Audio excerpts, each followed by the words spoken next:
selamat datang kembali pada Sejarah Minat kelas 11. Jadi di materi minggu ini kita akan membahas tentang respon bangsa Indonesia terhadap kolonialisme dan juga imperialisme di bidang politik dan juga di bidang ekonomi. Dan tidak lupa, ini merupakan materi sambungan dari materi minggu lalu yang mana kita akan membahas tentang atau sudah membahas tentang Perang Dingin. Untuk lebih jelasnya tentang materi minggu ini, kalian harus saksikan video berikut dengan baik. Pengaruh kolonialisme dan imperialisme Eropa bagi Indonesia di berbagai bidang. Yang pertama, bidang politik, di mana pemerintah kolonial telah menetapkan struktur organisasi pemerintahan yang hingga saat ini masih dapat kita temui. Berbeda dengan struktur pemerintahan pada masa kerajaan, di mana kekuasaan tertinggi berada di tangan raja ataupun sultan. Tetapi di masa kolonial, pemimpin tertinggi dalam pemerintahan adalah gubernur jenderal. Mulai dikenalkan namanya departemen pemerintahan dan lain-lain, di mana para penjabat itu sudah mulai digaji oleh pemerintah. Jadi seperti PNS itu merupakan warisan dari pemerintah kolonial Belanda.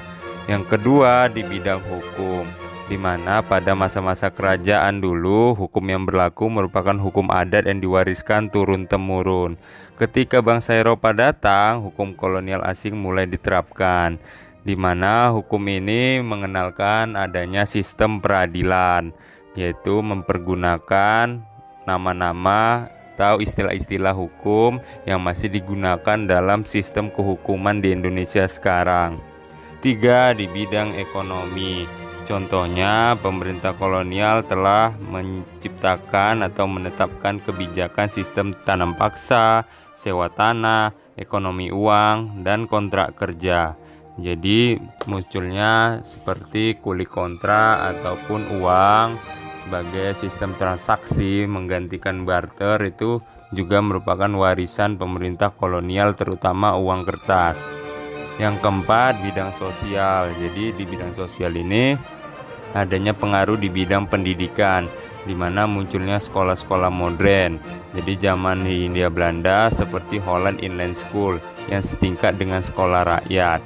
Jadi pengaruh lainnya di bidang sosial adalah gaya hidup. Jadi zaman itu kebiasaan kaum kolonial yang gemar mengadakan pesta dansa, jamu-jamuan, serta model berpakaian menggunakan jas dan gaun masih dipakai atau menjadi contoh bagi masyarakat hingga sekarang. Yang kelima, di bidang budaya, adanya penyebaran agama, contohnya agama Kristen, yaitu dilakukan oleh bangsa Portugis dan Spanyol yang menyebarkan agama Katolik, sedangkan bangsa Belanda menyebarkan agama Kristen Protestan melalui misi Zendingnya.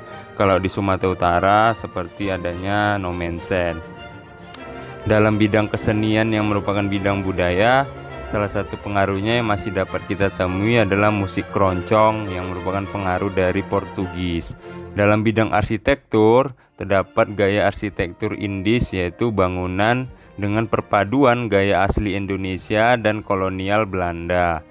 6. Dalam bidang ilmu pengetahuan dan teknologi, masuknya paham-paham baru seperti liberalisme yang justru menumbuhkan semangat kebebasan individu untuk membebaskan diri dari penjajahan. Jadi nanti jadi blunder ini untuk kaum penjajah karena mengenalkan paham liberalisme. Yang kedua, munculnya teknologi permesinan yang mendorong munculnya mesin-mesin pabrik. Jadi adanya industri itu dimunculkan atau diinisiasi oleh kolonial. Dan yang terakhir, berkembangnya teknologi informasi dan komunikasi seperti pembangunan rel kereta api sehingga antar daerah itu menjadi terkoneksi dan juga kantor pos. Ya, itu tadi adalah materi yang telah kalian saksikan tentang respon bangsa Indonesia terhadap imperialisme dan juga kolonialisme di bidang politik, di mana di bidang politik ini merupakan bidang yang melakukan atau membentuk organisasi-organisasi kooperatif dan juga non-kooperatif untuk melawan penjajahan. Dan adapun gerakan yang dibuat oleh orang-orang Indonesia di bidang ekonomi, yaitu melakukan monopoli pasar atau melakukan perlawanan di bidang perekonomian terhadap kolonialisme penjajahan. Itu adalah materi tentang minggu ini yang bisa disimpulkan. Untuk lebih jelasnya, baik diskusi, tanya jawab, itu bisa kalian lakukan atau kita lakukan di Discord. Itulah materinya. Semoga di minggu ini kalian tetap semangat belajar dan juga semangat untuk berolahraga agar tetap sehat selama pandemi. Selamat pagi.